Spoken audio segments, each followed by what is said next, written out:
Sir, in Boltzmann curve, when molecule increases, the curve is same. The shape of the curve is same. The area under the curve is same. Temperature जब बढ़ता है तो shape same रहता है. ये suppose temperature T1 पे है और अगर मैं टेम्परेचर T2 की बात करूं तो T2 के अंदर क्या होगा, ये शेप सेम रहेगा, हाइट कम हो जाएगा और वो शिफ्ट हो जाएगा forward. So do we need to make a separate book for, नहीं आथर कितनी बार सेपरेट बुक बनाओगे, right. So that is a variation of Maxwell-Boltzmann curve with temperature, right? Okay. Vedant, thing is, June batch cover up lectures of gaseous state will start from, I guess, this week onwards.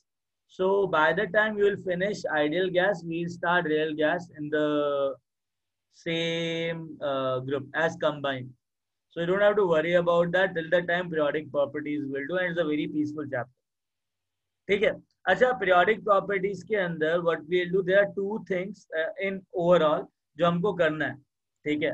अब वो दो चीजें कौन कौन सी हैं. पहला जो segment है इस चैप्टर के अंदर जो हम करेंगे, that is classification of elements.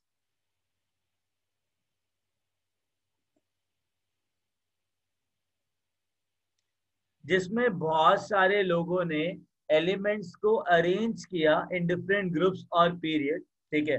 जिसके अंदर what we will do, we will start with Prout's theory, what Prout did, then Lavoisier, what Lavoisier has done, and after that what Dobereiner triad did.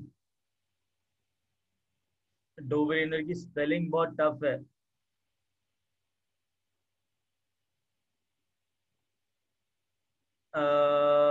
Then we have to do Charcot-Towys.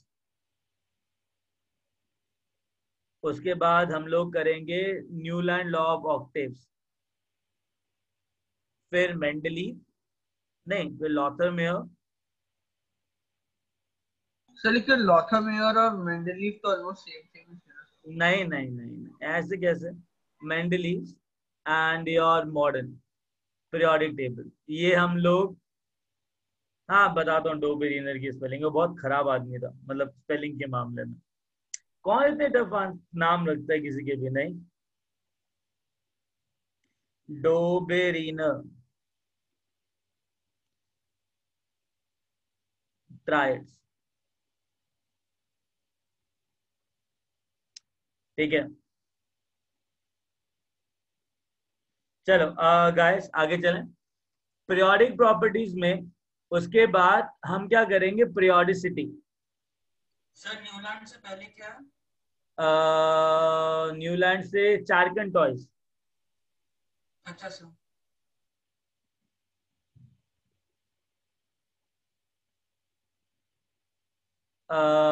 फिर हम करेंगे periodicity in properties.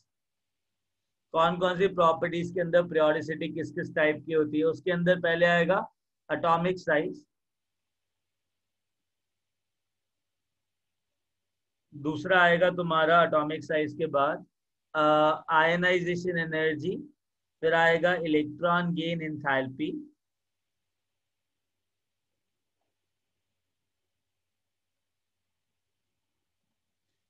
then we have electronegativity.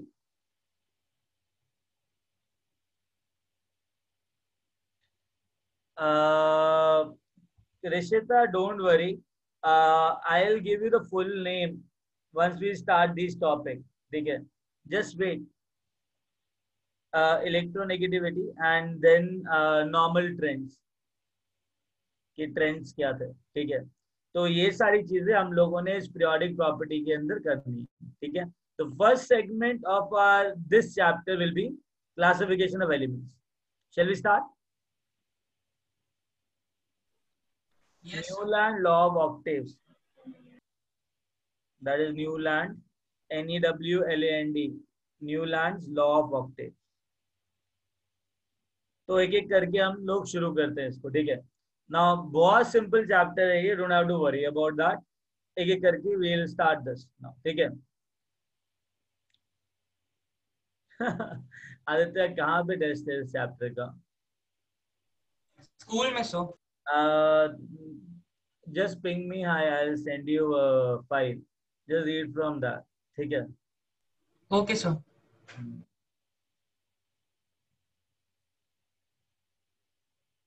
चलो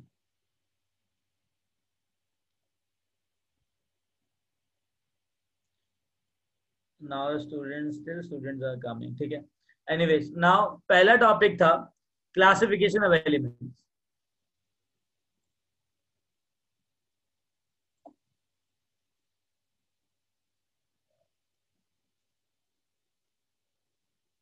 now guys सुनो, हमें elements का classification करने की जरूरत क्या है? लाइक या मैं just send me hi, I will send you the file, I will send you the file, ठीक है। whosoever required I'll send you in the normal group now, that whole file, ठीक है। now listen, what do you mean by classification of elements? Classification of elements का मतलब होता है तुमने elements बहुत सारे डिस्कवर करे और उन एलिमेंट्स को तुम लोगों ने पीरियड्स और हॉरिजॉन्टल रोज में अरेंज किया, सच दैट जो एलिमेंट जिनका प्रॉपर्टी सिमिलर है वो एक ही ग्रुप के अंदर आ गए। So you have arranged the element in groups as well as in periods, and you have arranged the element in such a way that the elements having similar physical and chemical property comes in a same group. They form the same what particular region. तो एक बात बताओ, अगर मेरे पास देखो 1800 century की बात करूं तो there was 31 elements known. तब ठीक था यार, तुम 31 एलिमेंट्स के 31 चैप्टर्स बना देते, मेरे लिए इनऑर्गेनिक केमिस्ट्री सिंपल हो जाता, right. In 1865, that means at the time of Mendeleev, there were 63 elements known. तो थोड़ा टफ था, मतलब 63 एलिमेंट्स का अलग अलग चैप्टर लिखना थोड़ा टफ है, और उसको सारी प्रॉपर्टीज याद करना भी बहुत अलग अलग चीज है, ठीक है, बहुत टफ जाएगा। पर अगर मैं अभी की बात करूं, right now elements having atomic number 118, till atomic number having atomic number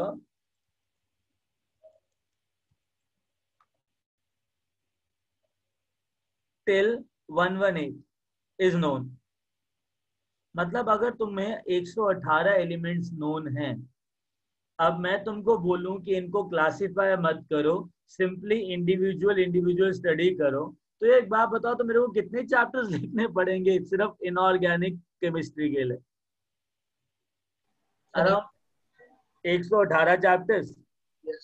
118 chapters में अगर मैं नॉर्मली भी एक चैप्टर के ऊपर 20-25 पेजेस डालूं तो तुम्हारे पास एक बड़ा सा ग्रंथ हो जाएगा, है ना? Yes sir. और क्या पॉसिबल होगा कि जेई के टाइम तक वो ग्रंथ सॉल्व कर पाओ और रीड कर पाओ ढंग से, याद कर पाओ? तो हमने क्या किया, इन एलिमेंट्स को हमने अरेंज किया such that their physical and chemical the elements having similar physical and chemical properties should come together। जब तुमको सारे एलिमेंट्स ऐसे आ गए जिनकी physical and chemical property similar है, तो अगर तुमने एक एलिमेंट का फिजिकल एंड केमिकल प्रॉपर्टी पढ़ लिया तो बाकी एलिमेंट की जो फिजिकल एंड केमिकल प्रॉपर्टी होंगे वो सिमिलर होंगे। तो तुमको अब जो स्टडी करना पड़ेगा वो एक सिस्टमैटिक स्टडी होगा, जिसमें तुम पूरे ग्रुप की प्रॉपर्टीज सिस्टमैटिक वे में स्टडी कर रहे हो। तो which is better to read every element individually or just to classify them into groups and periods? So classification.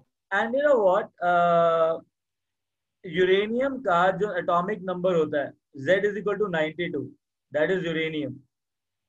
Uranium के बाद के जो एलिमेंट्स होते हैं, element after uranium,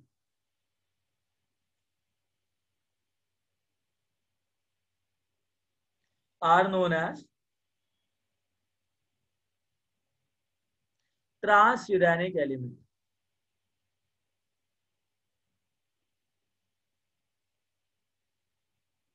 Getting it?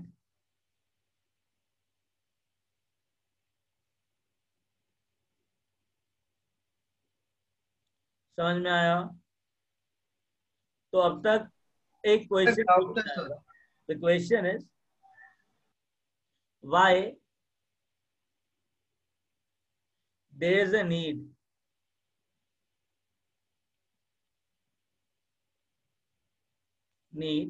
of classification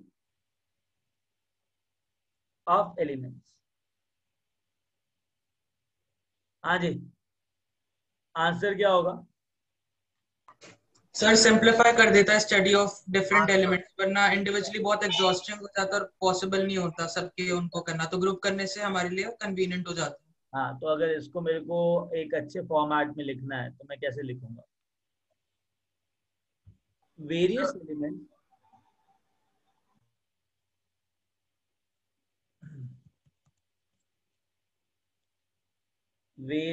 element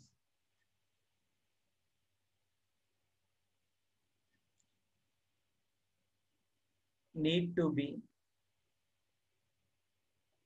give me a minute,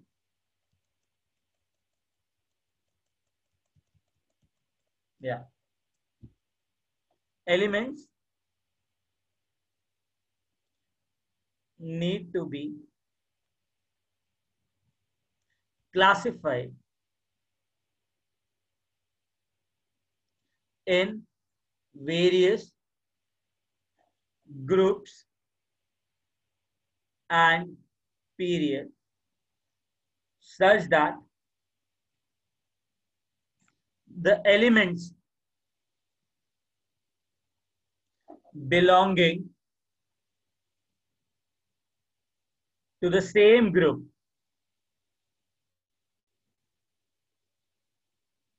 have similar physical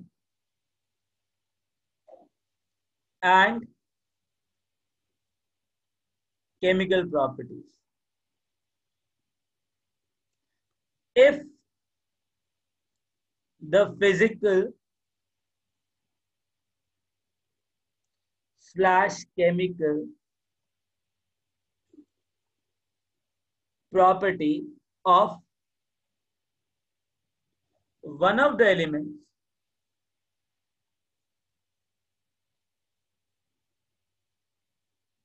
belonging to that group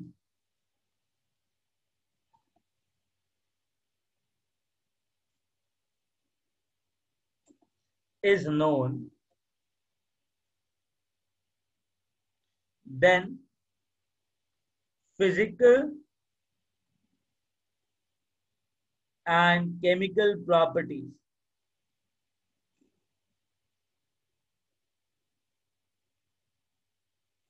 of the elements belonging to the same group can be deciphered और deciphered का अबे deciphered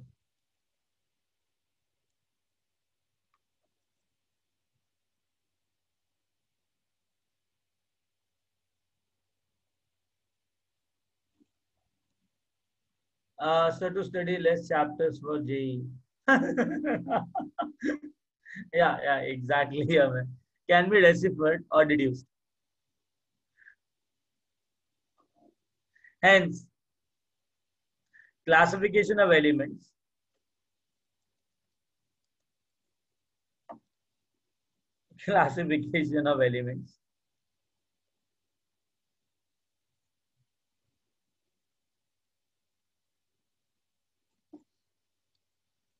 results in systematic study of properties of elements. Understood? I guess this answer is self-explanatory, correct? Yes, sir. Yes, sir. Yeah. Sir ये question का answer NCERT में है नहीं आता है बट 2-3 लाइन में खत्म हो जाएगा. That is not science, right? That is cramming. Guys, done? Yes, Yes, sir. sir. आगे चलें. Yes, sir. लिख लिया हाँ, सबने? Okay. Now listen. How they have classified the elements, right? And classification of elements step by step, what happened?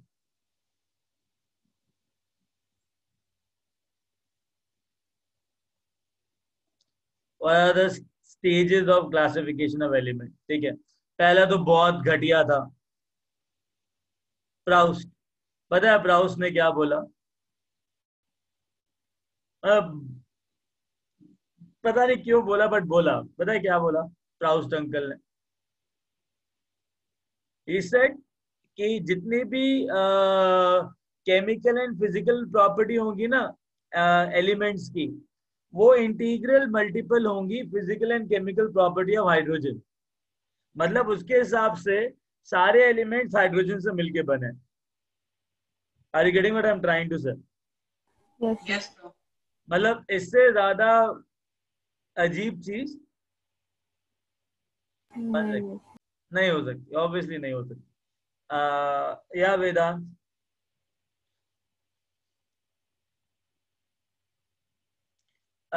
Atharva, it is more और less application based chapter. Theoretical नहीं बोल सकते हो, इससे तुम्हारा दिमाग खुलेगा एलिमेंट्स को लेके. तो ये फाउंडेशन है इनऑर्गेनिक केमिस्ट्री का. या तो मैं इसको वैसा चैप्टर तो नहीं बोलूंगा, right?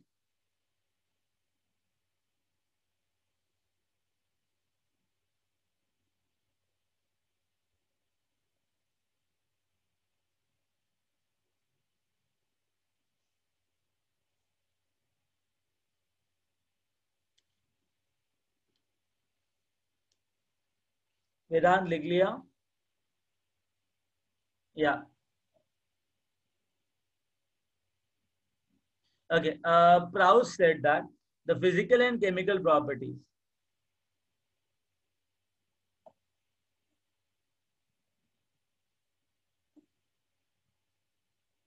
of elements are integral multiple of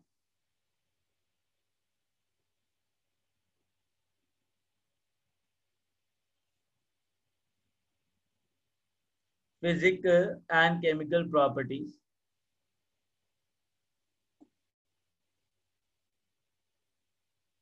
of hydrogen. Please don't even think about it. Done? Now, next case. Sir एक डाउट है. हाँ बेटा. सर प्रॉपर्टीज इंटीग्रल मल्टीपल कैसे हो सकती हैं? मैं भी तो यही कह रहा हूँ. मैं भी तो यही कह रहा हूँ. वो कहता है मेल्टिंग पॉइंट हीलियम का डबल होगा हाइड्रोजन के. अच्छा. ऐसे कैसे होगा? सर लोगों ने उस वक्त मान कैसे लिया sir? I don't know, like that is why I have kept no, like initial जनता को तो एलिमेंट्स के बारे में इतना पता नहीं था ना. So these are the theories which came very long back, right? Okay, now Lavoisier. Now what Lavoisier did, he classified the elements into metals and non-metals. ठीक है. Drawback. he did not have sir उस वक्त noble gas नहीं थे ना? any idea, नहीं बिल्कुल नहीं थे, idea of metalloids.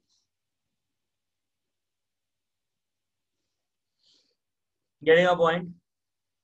Yes sir. Yes, sir. आगे चलें. Yes sir. एक काम करते हैं.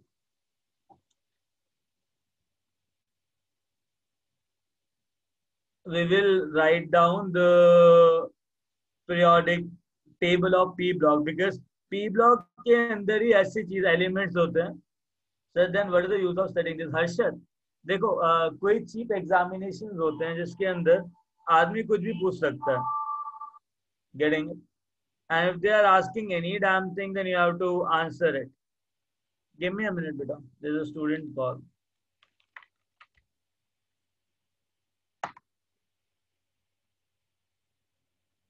हेलो यार रोहित, टेल मी. ओके तो कोई बात नहीं ना, we'll take class from 9:30 to 11:30. कोई दिक्कत? 1 second, give me a minute. Hello, कोई दिक्कत 9:30 to 11:30 में? दर चलेगा ना? चलो रिडॉक्स कर लेंगे उसके अंदर, ठीक है ढंग से. चलो अच्छा, बेसिकली वो क्वेश्चंस लेके आना जहाँ पे तुमको थोड़े बहुत इश्यूज हो रहे हैं, ठीक है? खाली हाथ मत आना. ओके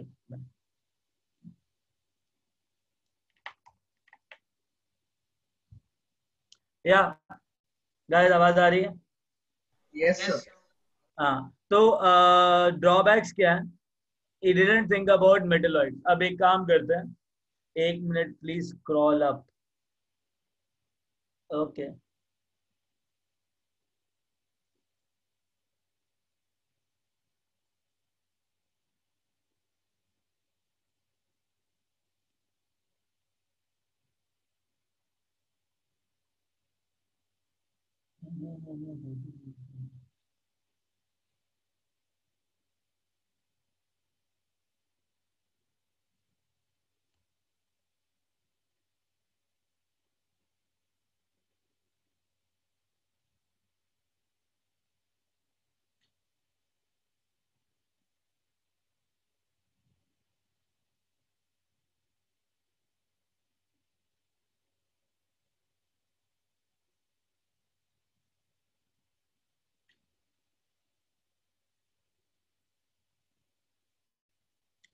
चलें.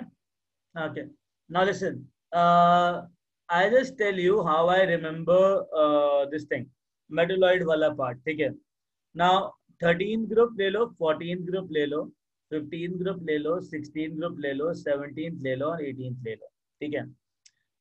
ये होता है boron, aluminium, gallium, indium, thallium, carbon, silicon, germanium, tin, lead, nitrogen, phosphorus, arsenic, antimony, bismuth, oxygen, sulphur, selenium, tellurium, polonium, what is that? Fluorine, chlorine, bromine, iodine, astatine. This is neon, argon, krypton, xenon, radon. ये सारी तो gases होती हैं, ठीक है? इसको तो छोड़ ही दो. ये तो तुम्हारा नॉन मेटल्स है, राइट? सारी नोबल गैसेस नॉन मेटल्स होती है ना? हाँ सर. हाँ, अब देखो मैं याद कैसे रखता हूँ नॉन मेटलॉइड्स को. Boron, then silicon, germanium, then arsenic, antimony, then tellurium, polonium, and then astatine. Trend दिखा तुमको? इसके राइट हैंड साइड में सारे नॉन मेटल्स, नीचे लेफ्ट हैंड साइड में सारे मेटल्स, और ये जो लेयर है, ये जो ट्रांजिशन और बाउंड्री दे रखी है, ये किसकी है?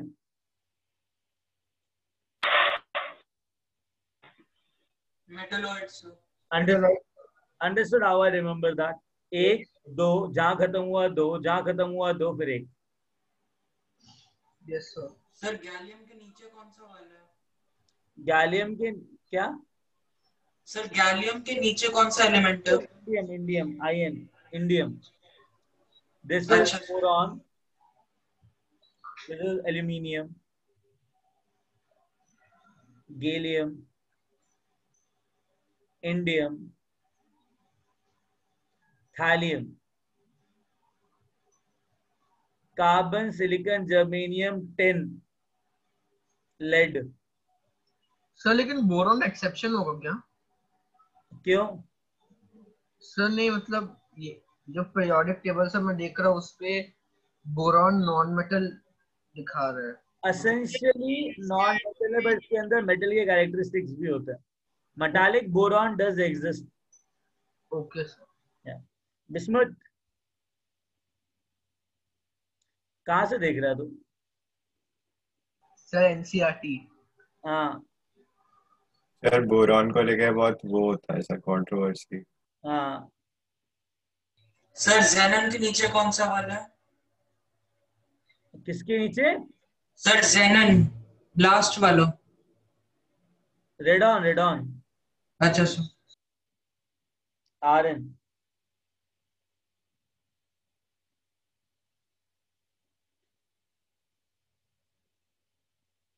अच्छा सुनो, पता लग गया मेटलॉइड्स कैसे देखना है.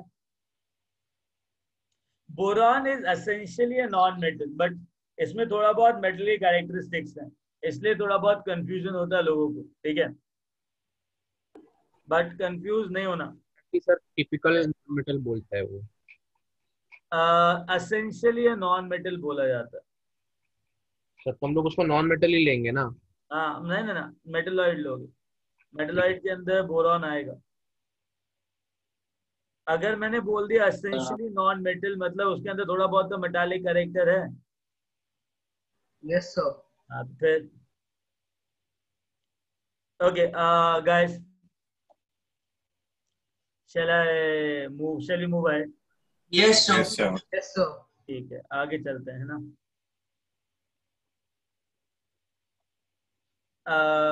सुनो, व्हाट आर मेटल्स? मतलब मेटल्स क्या होते हैं? जो सर चार्ज एलिमेंट. कर सकते हैं, जो एलिमेंट चार्ज इजीली लूज कर सकते हैं. अच्छा, अगर मैंने सोडियम को स्टडी किया तो सोडियम सॉलिड में एग्जिस्ट करता है, correct? Yes sir. Yes sir. Stored under kerosene oil, golden yellow colour का एक सॉलिड होता है. बाहर स्टोर नहीं करते बिकॉज एयर के साथ रिएक्ट करके आग लग जाएगी, है ना. हाँ यस. सर. ठीक है, नाउ सोडियम की बात करते हैं. इसके अंदर अरेंजमेंट कैसा होता है एटम्स का, और एक सोडियम एटम दूसरे सोडियम एटम को अट्रैक्ट कर रहा होगा ना, तभी तो वो सॉलिड बना. हाँ सर. तो अगर एक सोडियम एटम दूसरे सोडियम एटम को अट्रैक्ट कर रहा है और वो सॉलिड बन रहा है, तो उनके बीच में सबसे पहली बात कौन से लेवल की अट्रैक्शन है? What is the attraction between the sodium metal atoms? Sir metallic bonding. Metallic ionic और मेटालिक. आने की मेटालिक बॉन्डिंग. मेटालिक बॉन्डिंग क्या होता है?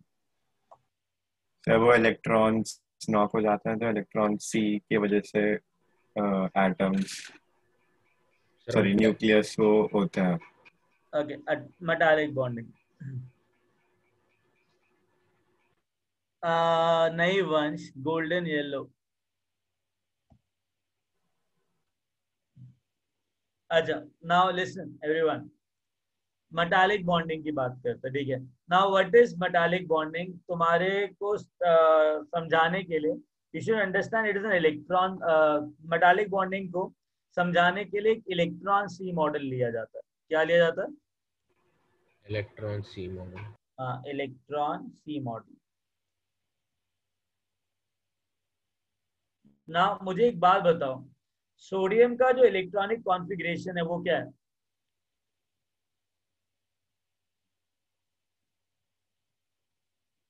Sir 1s2.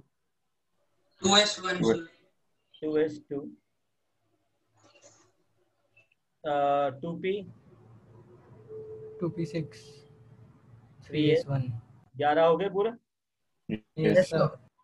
Outer most valence shell में कितने इलेक्ट्रॉन है? सर एक. एक. एक. Getting it? पहला शेल, दूसरा शेल, तीसरा शेल, एक इलेक्ट्रॉन है।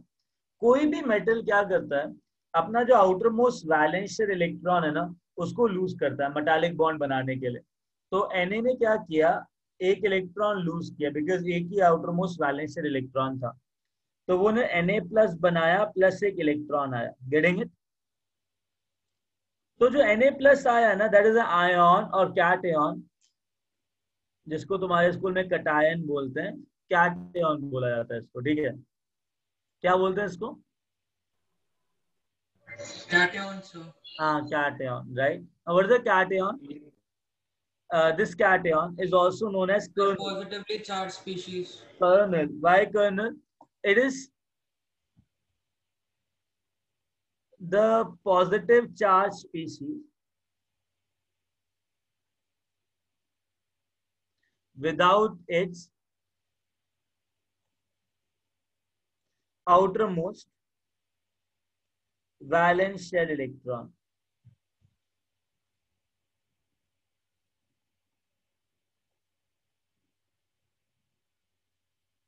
तो क्या बोला जाता है इनको? कर्नल्स, मेटालिक बॉन्डिंग के अंदर। Getting it? अब क्या होता है, आई गेस पेज खत्म हो गया। यू डू वन थिंग, इतना लिख लो, देन विल मूव इट। तुमने ऊपर वाला लिख लिया? Yes sir. Very good. 1 minute से। हाँ बेटा, तुम लिखो, कोई दिक्कत नहीं। सर उसका नाम क्या है सर? Electron sea model. हाँ, इस मेटालिक बॉन्डिंग को इलेक्ट्रॉन सी मॉडल से बताया जाता है।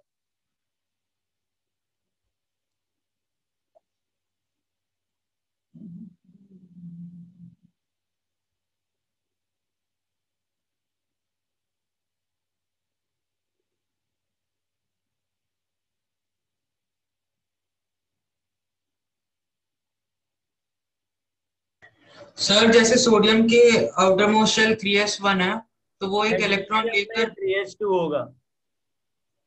क्या सर? मैग्नीशियम में 3s2 होगा, करेक्ट? नहीं सर, सोडियम कह रहा हूँ मैं। अरे मैं क्या कह रहा हूँ, मैग्नीशियम में कितना होगा? सर 3s2 होगा। तो वो कितने इलेक्ट्रॉन लूज करेगा to form kernel? 200। Very good. तो अगर मैं मैग्नीशियम की बात करूँ तो 2 करेगा। आप पूछ बेटा, क्या डाउट है? सर जैसे सोडियम में 3s1 है, तो फिर वो एक इलेक्ट्रॉन लेकर 3s2 के स्टेबल क्यों नहीं हो जाता? 1 second. Tell me one thing. Who told you that 3s2 is like? Sir एक डाउट था कि हाइड्रोजन को मेटलॉइड क्यों नहीं बोल सकते? बेटा, मेटालिक हाइड्रोजन ना यूनिवर्स में एक प्लैनेट के अंदर मिला है, अदरवाइज हमारे जो अर्थ के अंदर है ना, हमने आज तक मेटालिक हाइड्रोजन देखा नहीं है। Okay sir. ठीक है। मैंने ना बहुत रिसर्च किया था इसके ऊपर, हाइड्रोजन के ऊपर। तो it is not possible to have metallic hydrogen in our earth, so we can call it as non metal only, है ना? सर वो जुपिटर पे मिला था ना? हाँ बेटा, मेटालिक हाइड्रोजन बनता है वहाँ पे under high pressure. Sir water liquid form में भी रहता है। हाँ सर कर्नल्स क्या होता है, एक बार बता दो। Kernel, they are out positively charged species without its outermost electron. Now understand one thing, Aditya, anything which happens in universe will happen to attain stability, right? Yes sir. Now you tell me,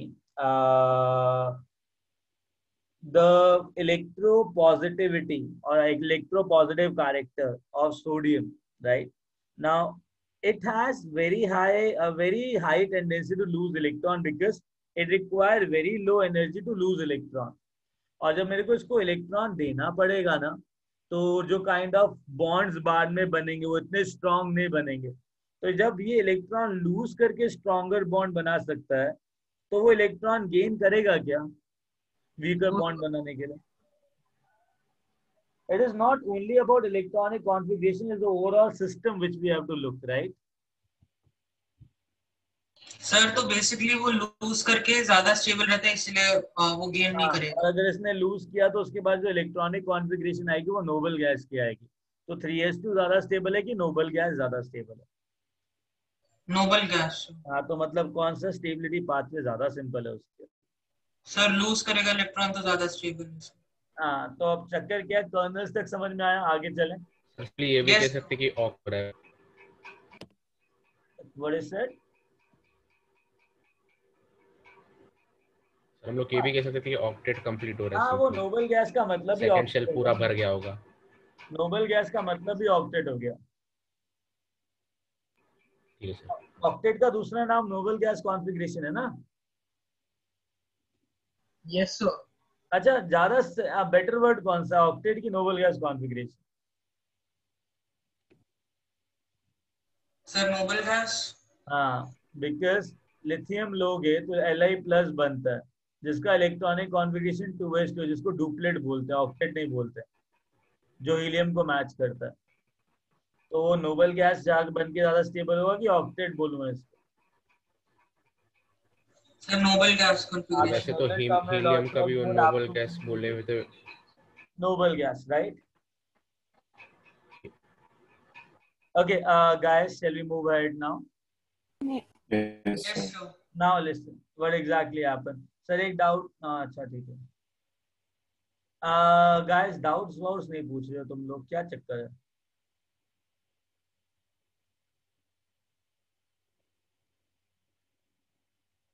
Okay, now in electron C model, what happened?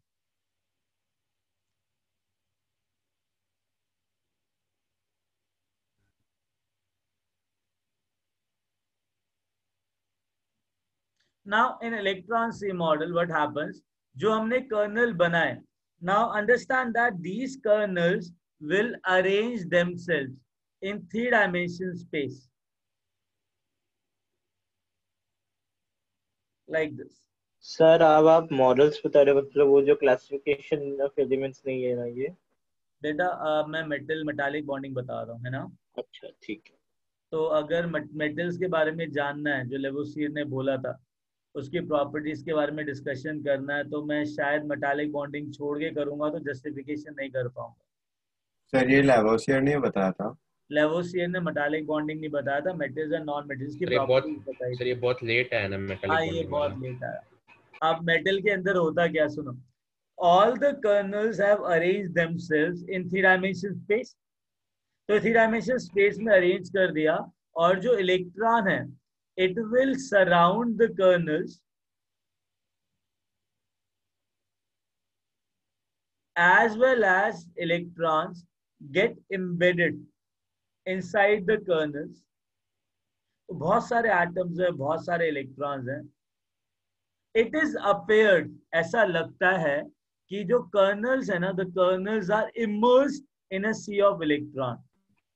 क्या बोलते हैं? The kernels are electron immersed cloud है ना। In a sea of sea of electrons sir। exactly. Now understand that, understand one thing. Sea of electrons. हाँ, तो ये दो positively charge kernels हैं। क्या ये पॉजिटिवली चार्ज कर्नल आपस में अट्रैक्ट कर सकते हैं? कि दो पॉजिटिव चार्ज स्पीशीज आपस में अट्रैक्ट कर सकते हैं क्या? No, नहीं no sir. Sir. No, sir. Oh my god, तो नहीं हो रहा ना अट्रैक्शन, तो रिपल्शन होगा। तो ये अरेंज कैसे होंगे आपस में 3-dimensional स्पेस में? जब सर तक वो दोनों इलेक्ट्रॉन से अट्रैक्शन, अट्रैक्ट करें। सुनो मेरे लाल पीलो, सुनो। जब तक अट्रैक्शन नहीं होगा तब तक सॉलिड बनेगा। ये तो पॉइंट क्लियर है कि कर्नल्स के बीच में अट्रैक्शन है। एग्रीड? Yes sir. आप सुनो, दो पॉजिटिवली चार्ज स्पीशीज लिए मैंने, कर्नल्स, और यहाँ पे दो इलेक्ट्रॉन ले लो, because electrons are also there, right? ये पॉजिटिव चार्ज और ये पॉजिटिव चार्ज आपस में क्या करेगा? रिपेल। रिपेल। तो shall I say this is the force of repulsion? Yes sir. This is a force of repulsion, agree? In this direction. Good out. Now tell me, this electron and will this positive charge, what will do? Attraction. Attract. So this positive charge kernel will attract this electron in this direction. This is a force of attraction. This is a force of attraction. This is a force of attraction. This is a force of attraction. Electrostatic force charge का function होता है कि charge to size ratio का function होता है?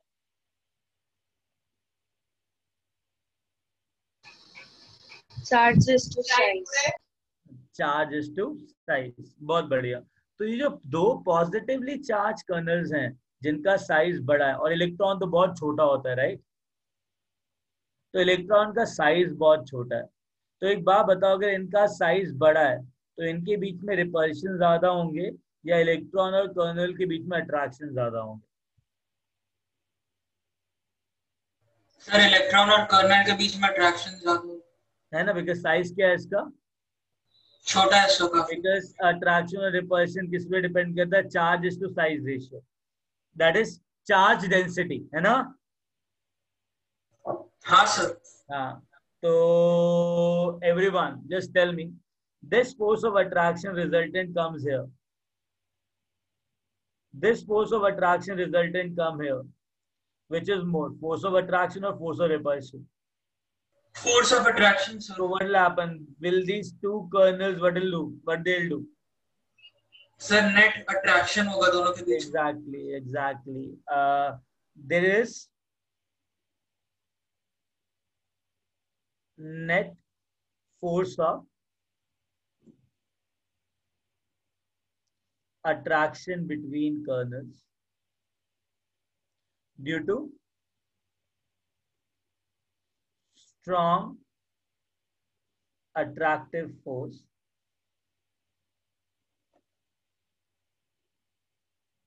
between kernels and common electron. Am I right? Am I right? Yes sir. फिर भी क्या दो पॉजिटिव चार्ज स्पीशीज आपस में बहुत पास आएंगे या गैप्स रहेंगे? गैप रहेगा। As kernels are positively charged, there exists large what? Gaps को क्या बोला जाता है? Interstitial space. Intermolecular space between kernels. Molecular spaces. Guys, समझ में आया? Yes sir. Very good. Now what is metallic bond? What is a metal? How it happens? So this is the kind of force which is known as metallic bonding. तो ये metal है. Metal lattice दिखता कैसे? Sir एक doubt है sir. एक minute बोलो बेटा। तो मर्क्यूरी के वक्त क्या होगा फिर? क्या हो गया? दिक्कत क्या है मर्क्यूरी के बीच में? सर वो सॉलिड में नहीं होता सर, लिक्विड। हाँ वो लिक्विड होता है ना। पता है क्या, वहां पे ना एक आइंस्टाइन इफेक्ट करके आता है। क्या आता है? आइंस्टाइन। हाँ, तो मर्क्यूरी में क्या होता है, जो अंदर वाले इलेक्ट्रॉन्स होते हैं ना मर्क्यूरी के, it moves approximately as a speed of light. तो अगर वो इलेक्ट्रॉन स्पीड ऑफ लाइट से मूव कर रहे हैं तो होता क्या है कि वो नेगेटिव चार्ज एक्चुअली डिसअपेयर हो जाता है। क्या हो जाता है? डिसअपियर होता है सर। और अगर वो डिसअपेयर हो जाएगा तो जो न्यूक्लियस के ऊपर न्यूक्लियस के पास नंबर ऑफ प्रोटॉन्स हैं, वो आउटर मोस्ट इलेक्ट्रॉन को कैसे अट्रैक्ट करेंगे? अगर अंदर वाले इलेक्ट्रॉन निकल रहे हैं तो न्यूक्लियस का जितना भी पॉजिटिव चार्ज है वो बाहर वाले इलेक्ट्रॉन पे लगेगा कि नहीं लगेगा? लगेगा। पहले तो अंदर वाले इलेक्ट्रॉन पे इक्वली डिस्ट्रीब्यूट हो रहा था। अब अंदर वाले इलेक्ट्रॉन अगर स्पीड ऑफ लाइट से मूव करने लगे तो वो अट्रैक्शन तो गया तेल लेने, तो बचा क्या? वो जो पॉजिटिव चार्ज है न्यूक्लियस का, it attract the outer most electron very strongly. Yes. इतना स्ट्रांगली अट्रैक्ट करते हैं कि अब will they be able to participate in metallic bonding easily? Outer most electron. हाँ, तो उसमें क्या होता है, कम नंबर ऑफ इलेक्ट्रॉन्स इन्वॉल्व होते हैं and the net resultant is the kind of attraction, because of less number of electrons in metallic bonding will be less, hence mercury is liquid. This effect is observed in mercury. Okay. समझा? But that effect is not in your curriculum. तो किसी को बोलना नहीं Einstein effect होता है, कोई हंस देगा तुम्हारे ऊपर. Getting it? Yes, sir. Okay. Now understand that the kernels will arrange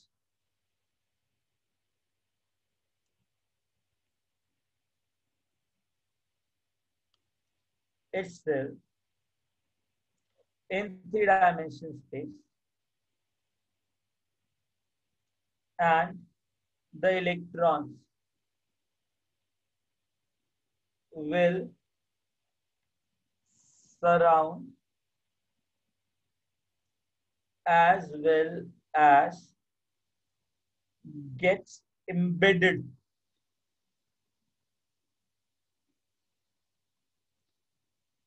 between the kernels.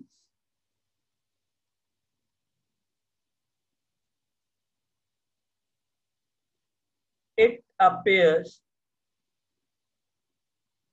as if the kernels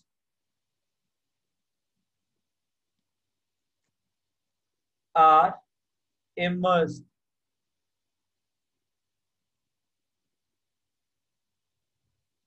in a sea of electrons. Sir इसे इलेक्ट्रॉन क्लाउड भी कहते हैं ना? हाँ, in a sea of electron which is known as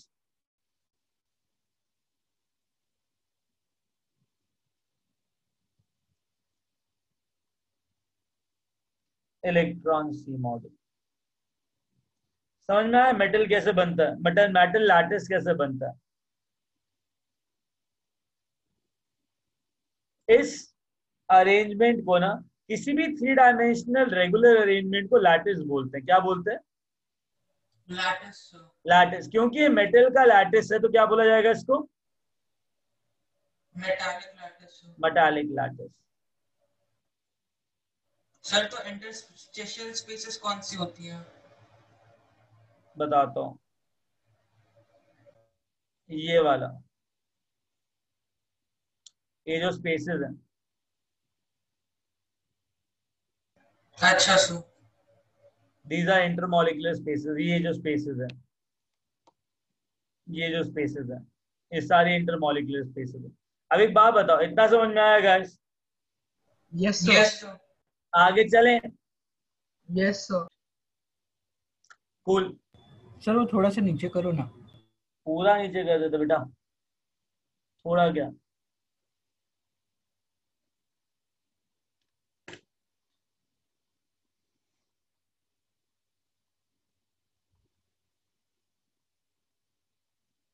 sir photo electric effect भी इससे ही होता है ना, वो वैलेंस जो बाहर वाला electron. Exactly. Photo electric effect भी इससे ही होता है.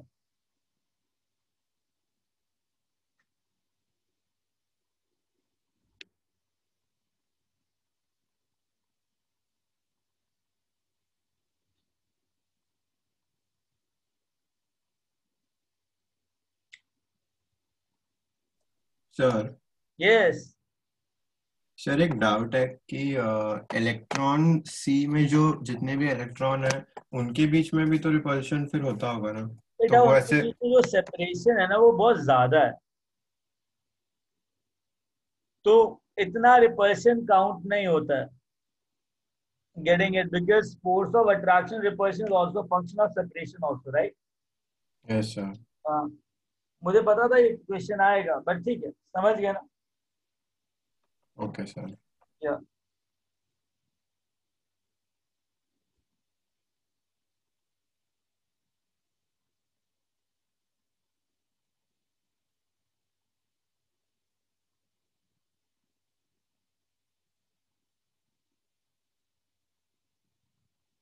गाइस आगे चलें.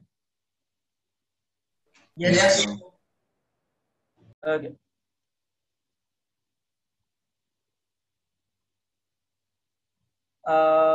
बेटा लो,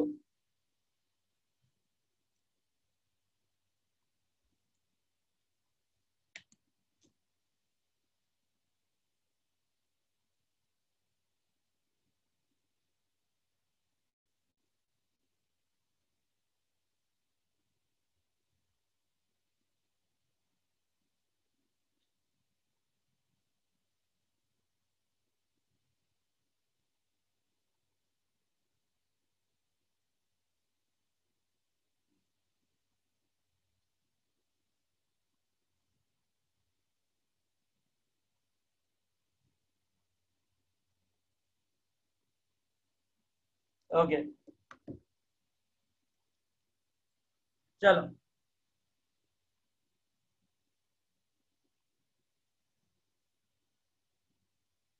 नाउ एक बात बताओ, प्रॉपर्टीज ऑफ मेटल्स।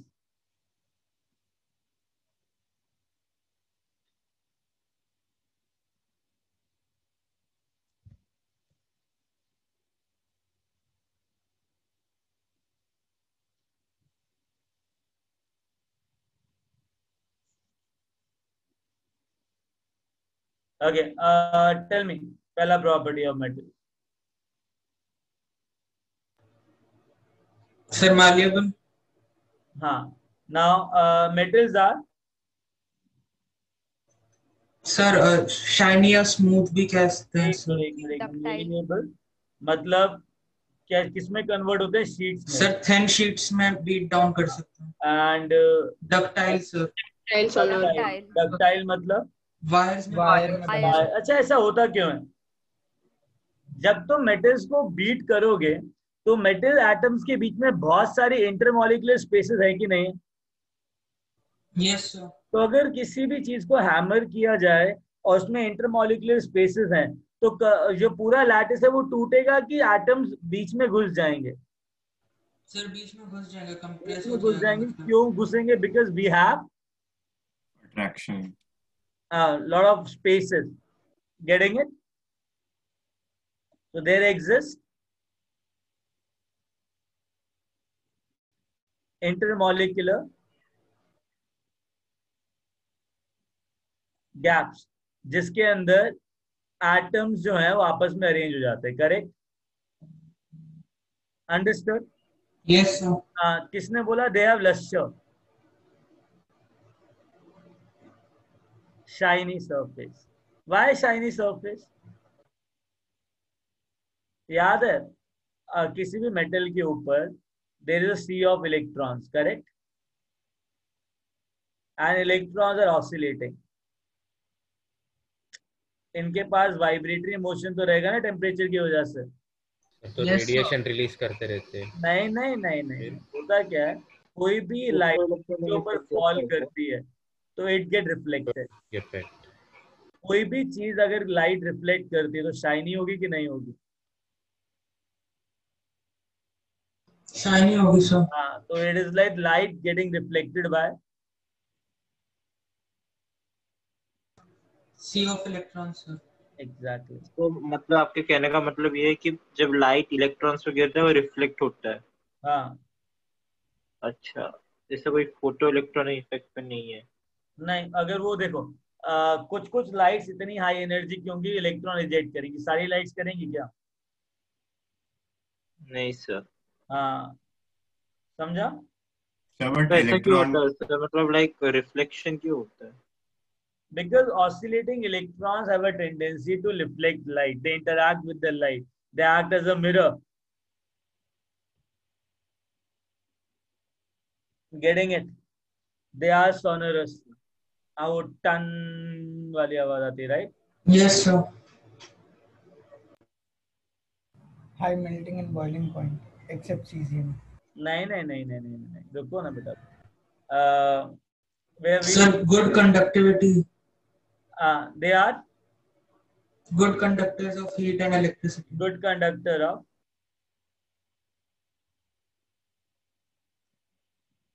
heat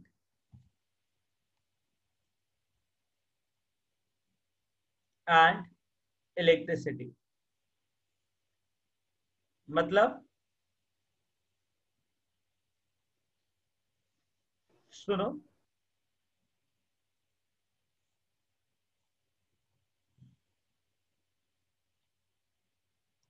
अगर मैंने सपोज करो यहाँ पे हीट प्रोवाइड करी, टेम्परेचर बढ़ाया. टेम्परेचर का क्या मतलब होता है? Kinetic energy, right? तो इस इलेक्ट्रॉन का काइनेटिक एनर्जी बढ़ जाएगा, ज्यादा ऑसिलेट करेगा. हाँ सर. हाँ सर. कंपार्ट करेगा, स्पेस का भी ऑसिलेशन बढ़ेगा. हाँ सर. कंपार्ट करेगा तो there is a flow of kinetic energy. Yes sir. Flow of kinetic energy मतलब फ्लो ऑफ हीट हीट या इलेक्ट्रिसिटी. अंडरस्टूड? दूसरी चीज इलेक्ट्रिसिटी. एक इलेक्ट्रॉन तुमने डाला यहाँ पे, क्योंकि there is a principle of charge neutrality. कोई भी पर्टिकुलर सब्सटेंस किसी भी टाइम पे न्यूट्रल ही रहेगा। तो अगर यहाँ से इलेक्ट्रॉन एक्सेप्ट कर रहा है, यहाँ से इलेक्ट्रॉन सर निकल जाएगा। तो ऐसा नहीं है कि ये इलेक्ट्रॉन जो आ रहा है वही इलेक्ट्रॉन निकलेगा, नहीं। अगर ऐसा देखा जाए ना तो इसकी जो स्पीड होती है वो बहुत कम होती है इलेक्ट्रॉन मूवमेंट की, और इलेक्ट्रिसिटी की स्पीड ज्यादा होती है कम होती है? सर बहुत फास्ट होती है। हाँ, ऐसा तो है नहीं कि तुमने बटन अभी लगा दिया और शाम को जलेगा। हाँ सर। Getting it? तो एक इलेक्ट्रॉन घुसता है, कोई और इलेक्ट्रॉन बाहर से निकलता है, सच दैट जो अमाउंट ऑफ पॉजिटिव चार्ज है वो नेगेटिव चार्ज के इक्वल रहे। तो एक नेगेटिव चार्ज आया, एक नेगेटिव बाहर गया, तो is known as principle of charge neutrality. क्या बोलते हैं? Principle of charge neutrality. तो सर कर्नल जैसा है वैसा एग्जिस्ट करेगा? क्या कह रहे हो बेटा? अगर आप ऐसे बोल रहे कि एक इलेक्ट्रॉन को रिप्लेस करने के एक और इलेक्ट्रॉन आ जाएगा तो कर्नल जैसा है वैसा ही रहेगा सर? हाँ, ऑब्वियसली कर्नल्स में क्या चेंज आएगा? तो सर लाइक उसका स्टेट कैसे चेंज होगा? मतलब अगर ये कर्नल जो है सर ये इवन लिक्विड सॉलिड और नहीं, सॉलिड में रहेगा मेटल ना। हाँ, पर सर जब हम उसको हाई टेम्परेचर देंगे तो वो अच्छा लिक्विड बता, लैपटॉप के अंदर अगर क्या कहते हैं इलेक्ट्रिसिटी पास करते हो तो जो लैपटॉप की वायर है वो लिक्विड फॉर्म में कन्वर्ट होती है क्या? नहीं सर, मैं वो नहीं बोल रहा हूँ सर। मैं बोल रहा हूँ जब किसी मेटल को अगर हम किसी मतलब मेल्टिंग पॉइंट तक हीट करेंगे सर तब क्या होगा सर? अगर मेटल को मेल्टिंग पॉइंट पे हीट करोगे तो कर्नल्स के बीच में गैप्स बढ़ जाएंगे। जब गैस बढ़ेंगे तो kind of attraction between electron और कर्नल क्या होगा, बढ़ेगा ही कम होगा? रिड्यूस हो जाएगा सर। अगर अट्रैक्शन कम होगा तो सॉलिड से किस में कन्वर्ट होगा वो? लिक्विड में। You understood what I am trying to say? तो कर्नल एग्जिस्ट नहीं करेगा सर? कर्नल एग्जिस्ट करेगा तब भी, किसने कहा नहीं करेगा? अच्छा, तब भी करेगा। हाँ, बट सेपरेशन बिटवीन कर्नल्स बढ़ जाएगा। ओके, ठीक है, समझ में आया? Yes sir. अच्छा एक बात बताओ, अगर इतना समझ में आया तो एक कॉमन सेंस है, ठीक है, जस्ट बताना, ठीक है। अल्कली मेटल्स कितने इलेक्ट्रॉन कंट्रीब्यूट करते हैं अपना मेटालिक बॉन्डिंग के? एक। Alkaline earth metals? 2 sir. 2। Very good. तो क्या होगा, किसका अट्रैक्शन ज्यादा होगा, अल्कलाइन अर्थ मेटल का या फिर अल्कली मेटल का? Point to be noted here that kernel के बीच में रिपल्शन चेक नहीं करना, कर्नल इलेक्ट्रॉन के बीच में जो अट्रैक्शन है वो ज्यादा मैटर करता है, correct?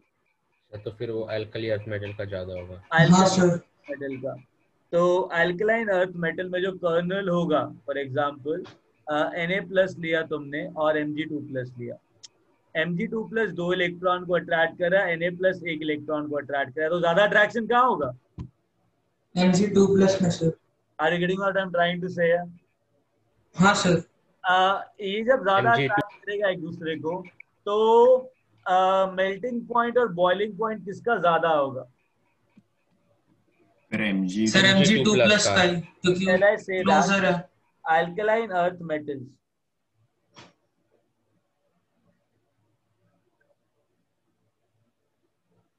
and alkali metals are known as soft metals. क्या बोलते हैं इसको? Soft metals. बिकॉज इनका जो अट्रैक्शन ज्यादा नहीं होता है comparatively.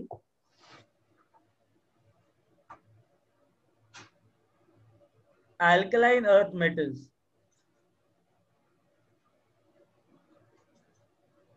as you have told are harder than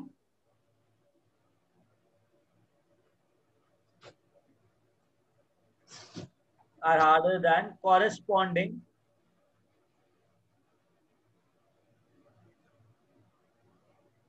alkali metals. Agreed?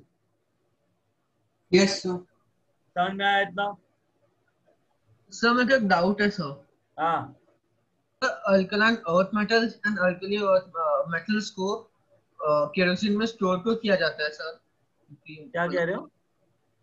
तो सर सपोज सोडियम को हम लोग केरोसिन में स्टोर क्यों करके रखते हैं? हाँ बेटा, मैंने बोला ना कि अगर बहुत वॉलेटाइल होते हैं वो। केरोसिन में नहीं रखेंगे ना स्टोर, तो ऑक्सीजन डायरेक्टली सोडियम के कांटेक्ट में आएगा, एयर मॉइस्चर डायरेक्टली सोडियम के कांटेक्ट में आएगा, कार्बन डाइऑक्साइड डायरेक्टली सोडियम के कांटेक्ट में आएगा, सोडियम इन सारी गैसेस का साथ रिएक्ट कर जाएगा, टार्निश हो जाएगा, आग लग जाएगी। Okay sir. So to avoid that reaction, we just cut off the sodium with the atmospheric gases with the help of layer of kerosene above it. ठीक है?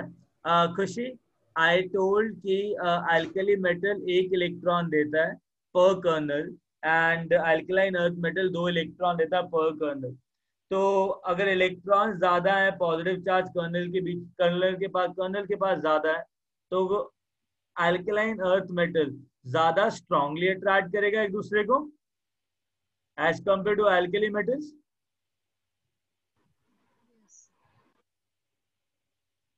तो कंपैरेटिवली हार्डर कौन सा होगा?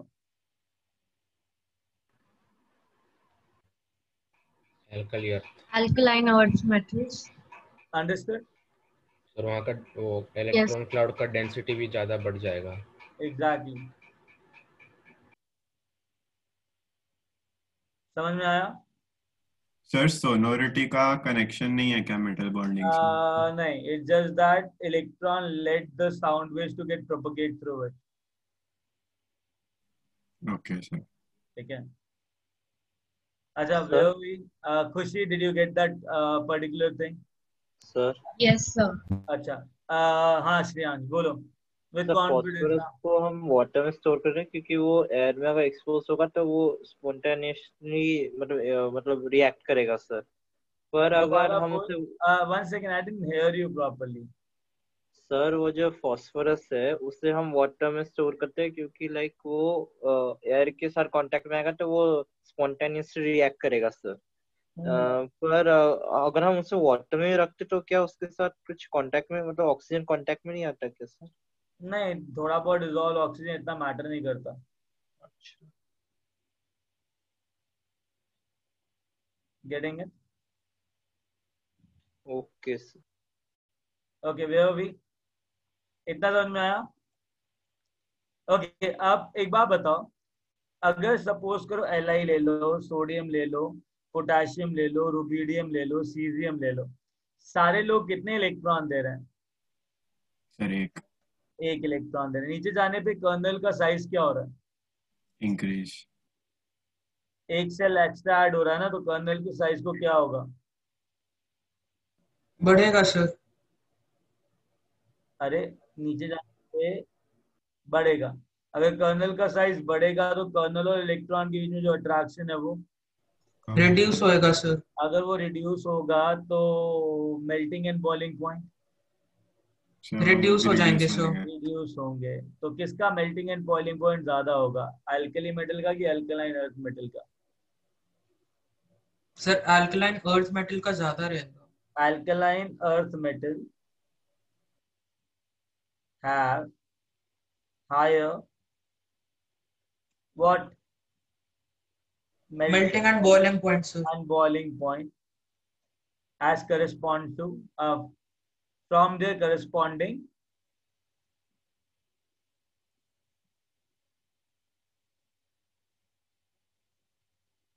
alkali metal. Agreed? Yes sir. Sir आप इसका reason एक और बार बताएं। Yeah, and on going down the group क्या होगा? सर डिक्रीज होंगे melting boiling point. Yeah, going down the group melting point and boiling point decreases. Okay, done. Listen, where Abby, listen. एक तो चीज मानते हो ना कि बेरिलियम जो है और magnesium, for example Mg2+ sodium plus से ज्यादा स्ट्रांगली इलेक्ट्रॉन्स को अट्रैक्ट करेगा बिकॉज चार्ज भी ज्यादा और इलेक्ट्रॉन भी ज्यादा है। Yes, sir. Getting it? Yes, sir. Okay. And tell me, on going down the group, क्या होगा? साइज बढ़ेगा. साइज बढ़ेगा तो charge to size ratio kernel का कम होगा ना. हाँ सर. तो अगर साइज बढ़ेगा तो अट्रैक्शन क्या होगा? कम होगा, ज्यादा होगा? कम होगा सर. कम होगा. समझ में आई बात? Yes sir. चलो ग्रेट. अब एक यूनिवर्सल स्टेटमेंट लिखवा रहा हूँ, ये याद रखना. ठीक है, हमेशा याद रखना. मेटल्स. सर आप यहाँ ट्रेंड्स भी बता देंगे क्या? अरे श्रेयांश, नहीं, मैं मेटल्स के बारे में बता रहा हूँ. एक्चुअली हो क्या रहा है, लेवोसियर ने मेटल और नॉन मेटल के बारे में बोला था. ठीक है, मैं क्या कर रहा हूँ, मैं ये पूरा टॉपिक इस तरीके से कवर कर रहा हूँ ताकि बाद में हमें टाइम नहीं वेस्ट करना पड़े इन टॉपिक के ऊपर. Are you getting what I am trying to do? Yeah. तो जब तक बेसिक क्लियर नहीं होंगे कैसे चलेगा? अंडरस्टूड? यस. तो अच्छा, मेटल्स ऑलवेज फॉर्म्स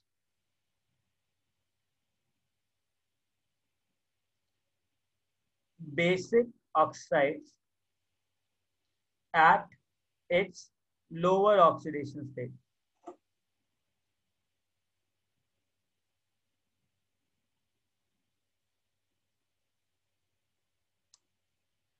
ग्रेटर, जो ये स्टेटमेंट है ना, greater the electropositivity,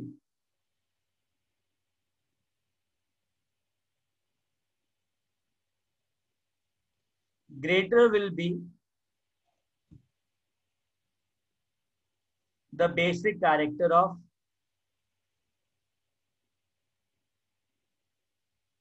oxides and hydroxides.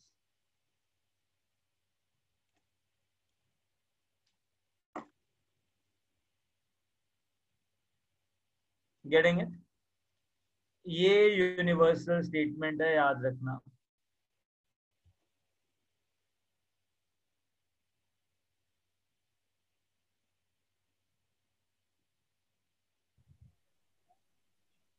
Excuse me sir. हाँ बेटा, एक्सक्यूज. सर मैं बहुत देर से डिस्कनेक्टेड था, कुछ 10 मिनट से सर. वापस सर 6th पॉइंट से आप वापस थोड़ा समराइज कर सकते हैं? हाँ, मैंने बोला था कि जितने ज्यादा इलेक्ट्रॉन लूज करेगा एल्कली कोई भी मेटल, उतना स्ट्रांगली अट्रैक्शन होगा, उतना ज्यादा हार्डनेस होगा. और नीचे जाने पे क्या होगा? साइज बढ़ेगा तो अट्रैक्शन कम होगा. ठीक है, तो जितना ज्यादा अट्रैक्शन होगा उतना हार्डनेस होगा, उतना मेल्टिंग एंड बॉइलिंग पॉइंट रहेगा. गेटिंग? हाँ सर. ओके. बेटा लिख लिया है सब? सर 2 मिनट दीजिए ना, मेरे को लिखना है 6th पॉइंट से. ओके.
सर थोड़ा नीचे कीजिए ना प्लीज।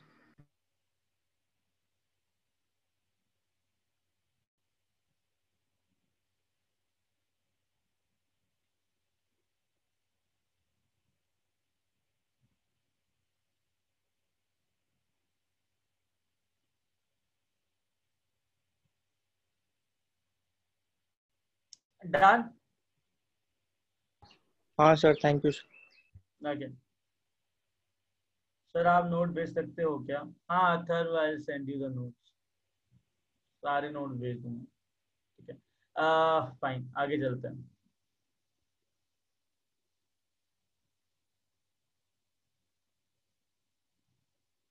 चलो आगे चलें।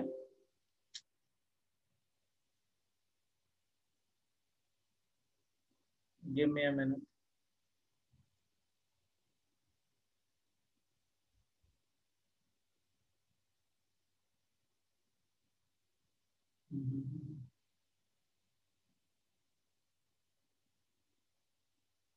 Okay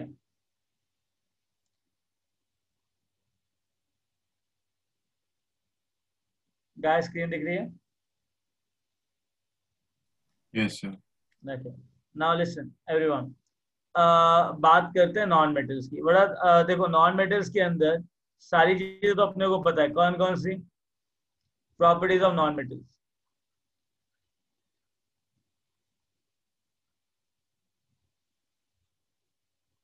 getting it? Properties of non metals क्या होता है? They are sir non malleable, non ductile, non sonorous, they are brittle होते हैं। Non malleable, non ductile, that is brittle, right? आगे sir non lustrous, malleable, non brittle. Sonorous आगे non sonorous, and non lustrous. exist as gas, fluorine, chlorine, liquid. You have bromine is the only non-metal which is liquid, and solid state. Solid state में क्या आ जाएगा? Iodine, your carbon sir, carbon आ जाएगा, right? यहाँ पे nitrogen oxygen भी आ जाएगा। Okay, phosphorus भी ले लो, P4 सॉलिड में एग्जिस्ट करता है। उसके अलावा sir bad conductors of heat and electricity. greater the electronegativity.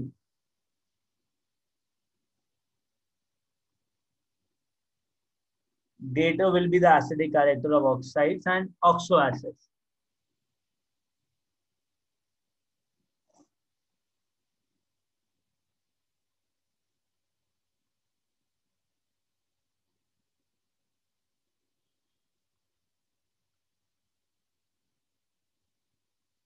पता है क्या? P2O5 ले लो, फॉस्फोरस, उसके बाद सल्फर ले लो और क्लोरीन ले लो। ये ऑक्साइड्स हैं। एक बार बताओ, अलोंग अ पीरियड के अलोंग फॉस्फोरस आता है, सल्फर आता है, फिर क्लोरीन आता है।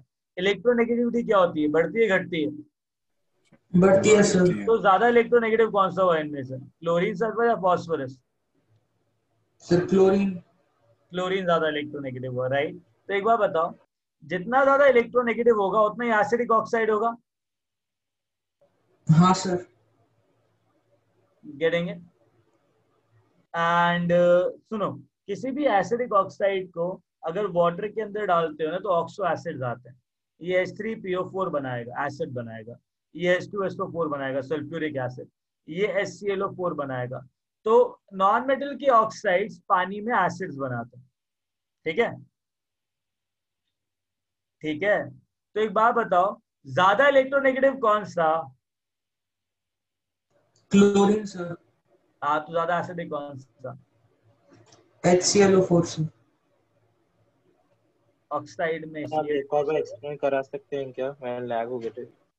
I said that acidic nature of oxides and oxoacids is directly proportional to electronegativity. Getting it? And जितना ज्यादा इलेक्ट्रोनेगेटिविटी बढ़ेगा उतना ज्यादा एसिडिक नेचर बढ़ेगा। तो मैंने 3 एसिडिक ऑक्साइड लिए फॉस्फोरस के, गेटिंग इट, सल्फर का, क्लोरीन का। जैसे इलेक्ट्रोनेगेटिविटी बढ़ेगा, एसिडिक कैरेक्टर बढ़ेगा, उनको वाटर के अंदर डालो तो मेरे पास एसिड्स आते हैं। HClO4 आ गया, H2SO4 आ गया, H3PO4 आ गया। तो मैंने पूछा ज्यादा एसिडिक कौन सा होगा, तो आंसर क्या होगा ज्यादा एसिडिक का? लोगों को लगता है H2SO4 is the strongest acid, ऐसा नहीं है। HClO4 H2SO4 से ज्यादा एसिडिक है बिकॉज क्लोरीन सल्फर से ज्यादा इलेक्ट्रोनेगेटिव है। इतना रूल समझ में आया? Yes sir. And very nice rule, sir very oxo important. Acid क्या होते हैं? ऑक्सो एसिड वो होते हैं जिसके अंदर जो एसिडिक हाइड्रोजन लगा होता है ना, वो ऑक्सीजन पे लगा होता है। ये HClO4 है। अच्छा, तो मतलब एसिड के साथ ऑक्सीजन। एग्जैक्टली। H3PO4 का स्ट्रक्चर ये है। तो एसिडिक हाइड्रोजन कहाँ लगा हुआ है? ऑक्सीजन पे। H2SO4 का स्ट्रक्चर ऐसा होता है। तो H2SO4 के स्ट्रक्चर में एसिडिक हाइड्रोजन का लगा हुआ है ऑक्सीजन पे, तो उसे ऑक्सो एसिड बोलते हैं। Getting it? Okay sir.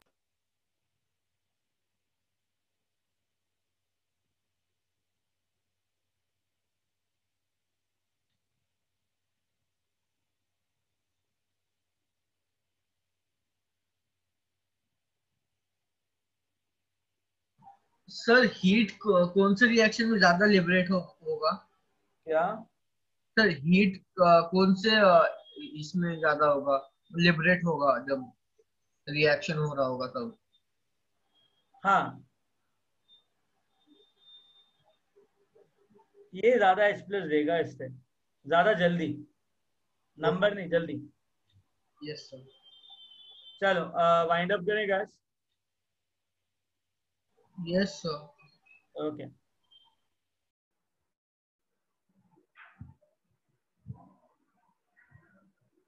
देखो क्या क्या करना है तुमको, अब सुनो मेरी बात ध्यान से।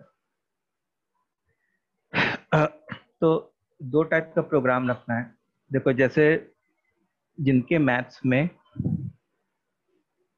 50% एंड अबव आ रहा है मैथ्स में, मैथ्स के टेस्ट में, पार्ट टेस्ट या CA वगैरह में, और दूसरा जिनके 50% से लेस आ रहा है। ठीक है, सो 50% एंड अबव, 50% से लेस, दोनों में तुम क्या करोगे? What you need to do, सबसे पहले जैसे जो क्लास में पढ़ाया जाए क्लास नोट्स, उसको पढ़ोगे दोनों में। जो भी टॉपिक मैंने अभी पढ़ाया उसको पढ़ोगे। उसके बाद घर पे जाके सेम टॉपिक के अरिहंत से एंड बुकलेट से सॉल्व्ड एग्जाम्पल प्लस सेशन, इधर भी सेम चीज लिखूंगा, यही पूरी चीज।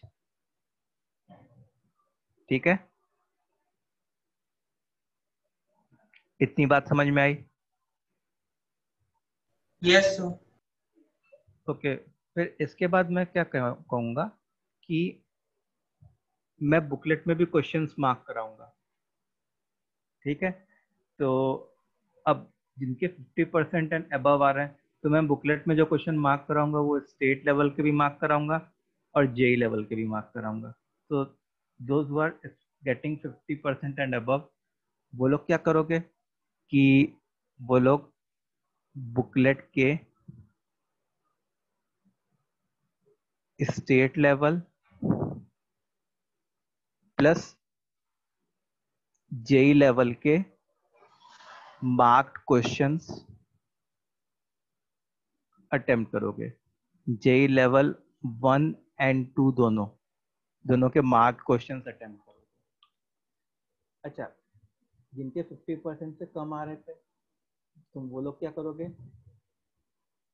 बुकलेट के state level plus JEE level 1 के क्वेश्चंस अटेम्प्ट करोगे, मार्क क्वेश्चंस अटेम्प्ट करोगे।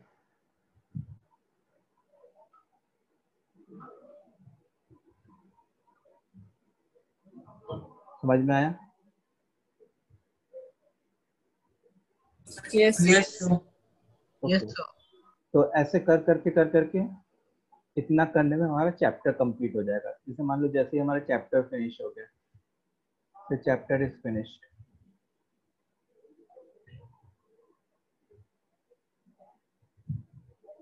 तो चैप्टर फिनिश करते वक्त इतना करना है। हाँ, अब जैसे ही चैप्टर फिनिश हो गया, उसके बाद तुमको क्या करना है, जो 50% एंड अबव वाले हैं उसके तुम क्या करोगे कि जो मैं ब्लैक वाली बुक भेजा हूँ बालाजी के क्वेश्चंस अटेम्प्ट करोगे।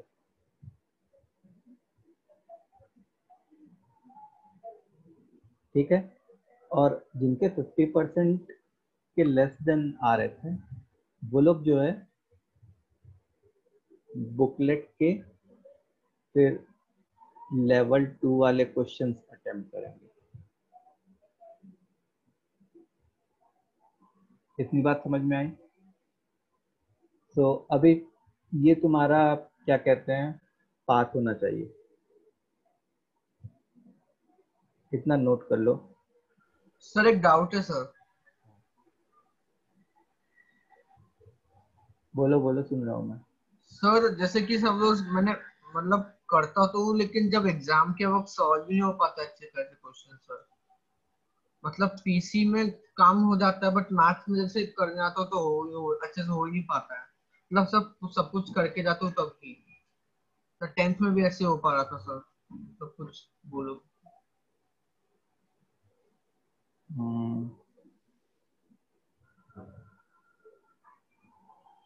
तो मैं क्या सजेस्ट करूंगा कि मतलब मैथ्स में सारे क्वेश्चंस अटेम्प्ट करने मत जाओ। ठीक है? अगर जैसे मान लो मैथ्स में 25 क्वेश्चन है, तुम अगर ये प्रेशर के साथ जाओगे कि मेरे को 25 क्वेश्चन अटेम्प्ट करने हैं, तो उतना टाइम नहीं रहता। मतलब अगर तुमको 25 क्वेश्चन आते भी रहेंगे ना मैथ्स में, तो तुम 1 आवर में कंप्लीट नहीं कर पाओगे। थोड़ा मुश्किल होगा 1 आवर में कंप्लीट करना 25 क्वेश्चन। तो just what you need to do, maths में से 15 क्वेश्चन शॉर्टलिस्ट कर लो, 15 क्वेश्चन, और उन क्वेश्चंस को अटेम्प्ट करने की कोशिश करो। अच्छा ये बताओ, जैसे कि मान लो तुम्हारा टेस्ट हुआ, तुमने टेस्ट दिया, ठीक है, टेस्ट जो भी गया जैसा भी गया, उसके बाद एक बार अगर पेपर देखा और उसमें फिर मैथ्स के क्वेश्चंस ट्राई किए, तो फिर सॉल्व होते हैं कि नहीं होते हैं, कि उस टाइम बाद में भी नहीं होते? सर मतलब बाद में भी नहीं हो पाते सर, मतलब वो हो ही नहीं अच्छे नहीं पाते सर। अगर बाद में नहीं हो पा रहे मतलब तुम्हारी प्रैक्टिस ठीक से नहीं हुई है फिर। Okay sir. ठीक है? सर प्रैक्टिस ज्यादा करनी है। हाँ सर, कभी कभी मतलब 50% से ज्यादा भी आता है, क्योंकि 50% से कम आता है सर, तो हम क्या करेंगे?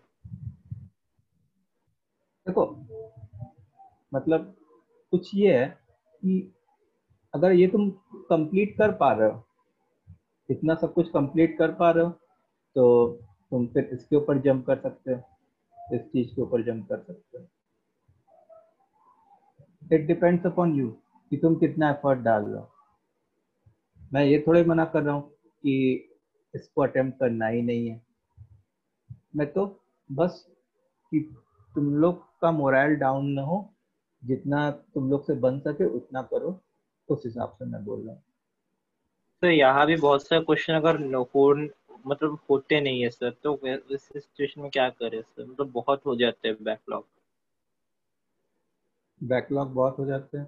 चलो ठीक है, मैं अब से मतलब हफ्ते में 2 दिन लगभग डाउट क्लास रखूंगा। उसमें हम लोग जो भी डाउट्स हैं वो करते जाएंगे।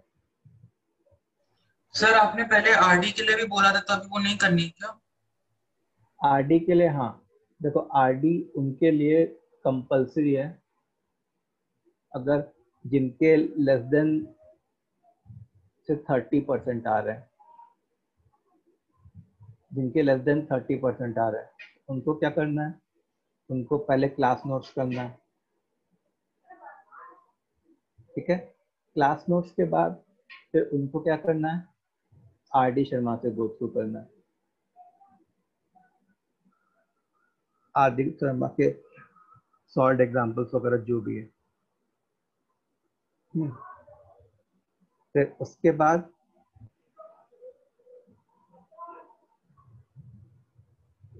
once you are done with RD Sharma solved example, then Arihant and booklet के solved examples उस specific सब topic के plus sessions,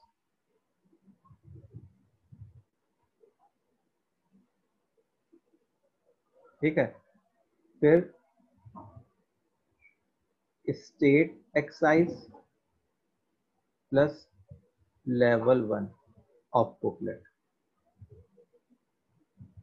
ठीक है। जिनके लेस देन 30% आ रहे हैं उनके लिए ये फॉलो करना है। समझ में आई बात? हाँ दिव्यांश बोलो, तुमने हैंड रेस किया।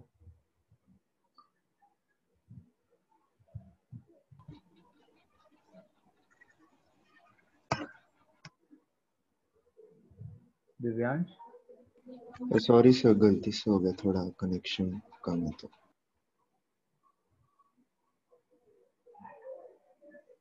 ओके, सो सबको समझ में आया कैसे करना है? और please once again mobile phone no, ठीक है। तुमको अगर थोड़ा रिलैक्स करना है तो जाके कोई बाहर खेल लो, कुछ भी कर लो, ठीक है। अपनी आंखों पे स्ट्रेन मत दो। मोबाइल फोन की जगह तुम और कुछ कर सकते हो, इंडोर एक्टिविटीज कर सकते हो। मतलब कुछ लोग को पता है सबसे बेस्ट स्ट्रेस रिलीवर कुकिंग भी होता है। कुछ लोग अगर कुकिंग करना पसंद है तो कुकिंग कर सकते हैं, ठीक है। या फिर अपने सोसाइटी में जाओ, पार्क में एक राउंड टहल के आओ, या फ्रेंड से बात ही कर लो, थोड़ी गॉसिप कर लो, ठीक है। तो मोबाइल फोन पे टाइम वेस्ट करने से अच्छा है कि यार उससे दूर रहें, क्योंकि तुम ऑलरेडी बहुत सारा टाइम अपने स्क्रीन पे बिता रहे हो। दूसरा कि तुमको जो है अपने जो स्टडी है, सेल्फ स्टडी है, उसको स्लॉट वाइज करनी चाहिए। स्लॉट वाइज का मतलब कि ऐसा नहीं कि जब इच्छा की तब मैं पढ़ने बैठ गया और जब इच्छा की तब मैं उठ गया। Make a particular time table, ठीक है। एक टाइम टेबल प्रिपेयर करो और उस अकॉर्डिंग जो है उनको मतलब एक सेटिंग में से 1.5 आवर्स की एक सेटिंग रखो।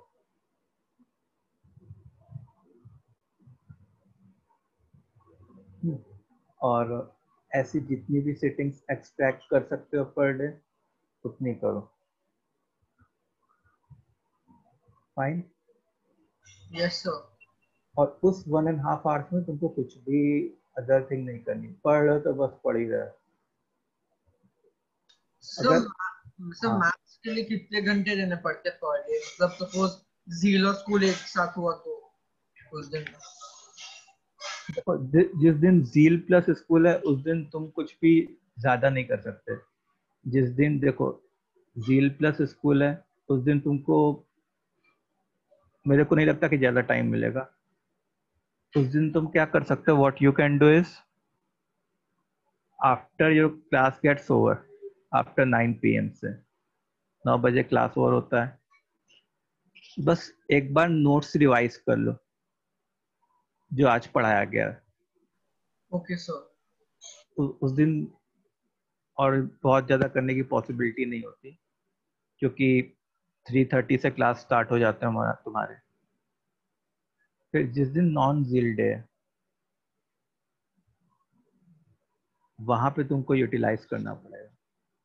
नॉन जील डे में I expect you all to study around 6 hours. Self study. So maths के लिए कि सिर्फ including other 2 subjects? हाँ, तो मतलब सिर्फ 6 घंटा मैथ्स पढ़ना? नहीं 6 घंटा मैथ्स नहीं, 6 घंटा मैथ्स पढ़ोगे तो और सब्जेक्ट कब पढ़ोगे भाई। 6 hours की सेल्फ स्टडी। मैं मैथ्स के लिए टोटल बता रहा हूँ। और जिस दिन हॉलीडे सर है, मैथ्स के लिए जैसे 1.5 से 2 घंटा ऐसे हो जाता है तो मतलब बट क्वेश्चन कम ही हो पाते हैं, जैसे 10-15 ही हो पाते हैं, तो उतना ठीक है सर डेली उसमें। हाँ सर, और बहुत सारे क्वेश्चन छूट भी जाते हैं। Yes sir. सर जैसे जिस पेज पे होता है, जैसे चल रहा है, जैसे अभी एपी खत्म हो सारा, मतलब सीरीज का खत्म हो जाएगा, बट बुकलेट अभी आधे से ज्यादा जैसे रह जाएगी, तो कैसे सर? मैथ्स को देखो थोड़ा तो टाइम देना यही पड़ेगा। हुआ था, जैसे अभी मॉड्यूलस और इनइक्वालिटी का सर जब आप करा रहे थे तो उसको खत्म किया था, वो थोड़ी सी रहती है। उसके बाद ट्रिग्नोमेट्री जब करा रहे थे तो उसमें आधी क्या राउंड करी है। अभी एपी इसकी हो रही है, मतलब तो ऐसे और वो छूट जब जाती है तक एपी करेंगे तब तक आप दूसरा चैप्टर मतलब कराओगे, फिर वो करेंगे, तो मतलब पहले से ही थोड़ा छूट रहा है बुकलेट का पीछे से। अगर तुम्हारा बुकलेट को कंप्लीट करने के लिए टाइम नहीं मिल रहा, देखो मेरे को तो पेरेंट्स से ये कंप्लेन मिली है पीटीएम में कि इनफैक्ट कितने बच्चों ने इवन एडमिट भी किया है कि सर मेरे पास टाइम रहता है लेकिन मैं टाइम वेस्ट करता हूँ, लैक ऑफ प्रैक्टिस नहीं की मैंने, मतलब मैंने इतना ध्यान नहीं दिया, पढ़ाई पे ध्यान नहीं दिया। ठीक है, तो एक तो मेरे को ये कंप्लेन मिली है पीटीएम में कि मोबाइल फोन में लगे रहते हैं बच्चे, मतलब सेल्फ स्टडी करते ही नहीं बच्चे। So these are not healthy things. जब तक तुम नहीं चाहोगे तब तक तो दुनिया की कोई ताकत तुमको क्लियर नहीं करा सकती जेई। ठीक है, सो एक तो सबसे पहले खुद एक सेल्फ मोटिवेशन रखो कि नहीं मेरे को करना है। मोबाइल फोन को दूर रखो। मोबाइल फोन से मतलब मोबाइल फोन पे हाँ अभी ऑनलाइन लेक्चर्स हो रहे हैं तो थोड़े अपडेट्स आते रहते हैं, लेकिन वो उसमें उस चीज की जिम्मेदारी अपने पेरेंट्स को दे दो कि मम्मी या पापा कुछ भी मैसेज आए आपको जो लगे कि नहीं इम्पोर्टेंट है मेरे लिए तो आप भेज दीजिएगा या बता दीजिएगा। सब लोग घर पे ही हैं अभी, तो मोबाइल फोन से दूर रहो। ठीक है, फिर on Sunday what you have to do. Sunday जैसे मान लो कि 2 घंटे का टेस्ट हो गया, उसके अलावा तो तुम्हारा पूरा दिन फ्री रहता है, तो Sunday you have to study by about 8 to 9 hours। ठीक है, तो देखो 6 into 3 18, सॉरी 6 into 2 12 plus 8 20।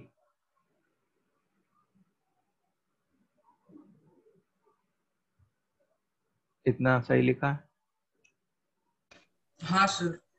सो ये 20 hours तुम्हारी सेल्फ स्टडी है जो तुमको करनी है विद इन अ वीक। तो उसमें तुम अपना जो डिस्ट्रीब्यूशन है से तुम ऐसे कर सकते हो, जो तुम्हारा से सब्जेक्ट वीक है, मान लो से मैथ्स वीक है, मैथ्स में स्कोर नहीं कर पा रहे, तो उसको थोड़ा 40% दो। फिर उसके बाद जो थोड़ा कम वीक है, मतलब जो स्ट्रॉन्गेस्ट है,